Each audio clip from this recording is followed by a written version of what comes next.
আগামী 8 জুলাই থেকে জিবি হাসপাতালে রাজ্যে প্রথম কিডনি ট্রান্সপ্লান্ট শুরু হচ্ছে। আজ দুদিনব্যাপী ডেন্টাল সার্জনদের প্রশিক্ষণ কর্মসূচির উদ্বোধন করে একথা বলেন মুখ্যমন্ত্রী ডাক্তার মানিক সাহা। প্রজ্ঞা ভবনে আয়োজিত অনুষ্ঠানে মুখ্যমন্ত্রী ডেন্টাল কলেজের ওয়েবসাইট ও টেলিমেডিসিন পরিষেবার সূচনা করেন। মুখ্যমন্ত্রী ডেন্টাল সার্জনদের ইতিহাসকে জানতে পরামর্শ দেন। তিনি বলেন, ডেন্টাল কলেজের জন্য 200 কোটি টাকা পাওয়া গেছে। এই অর্থে কলেজের পরিকাঠামো উন্নয়ন সহ ছাত্রছাত্রীদের জন্য হোস্টেল নির্মাণ করা হবে। অনুষ্ঠানে ডেন্টাল কলেজের অধ্যক্ষ ডাক্তার শালু রায়, স্বাস্থ্য দপ্তরের অতিরিক্ত সচিব ডক্টর ব্রহ্মনীত কর বক্তব্য রাখেন। কাউন্সিল তো ভালোই যায়নি, তো ডেন্টাল কাউন্সিল আমি প্রথম ডেন্টাল ত্রিপুরা স্টেটের কাউন্সিল আমি প্রেসিডেন্ট ছিলাম।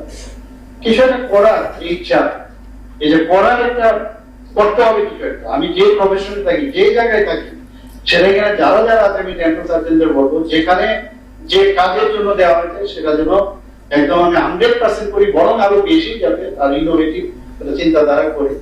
সরকারি এখন সবসময় করার একটা টেন্ডেন্সি আছে। আপনারা জানেন যে আগামী 8 তারিখ এখানে খুব সম্ভবত সেখানে আমাদের প্রথম ত্রিপুরা কিডনি ট্রান্সপ্লান্ট হবে জীবিতে। তো আমরা একটার পর একটা, ওনারাও বলছেন যে এখানে বড় হসপিটাল করবে। আমরা বিভিন্ন ভাবে চেষ্টা করছি বড় বড় যারা এখানে বড় হসপিটাল করার।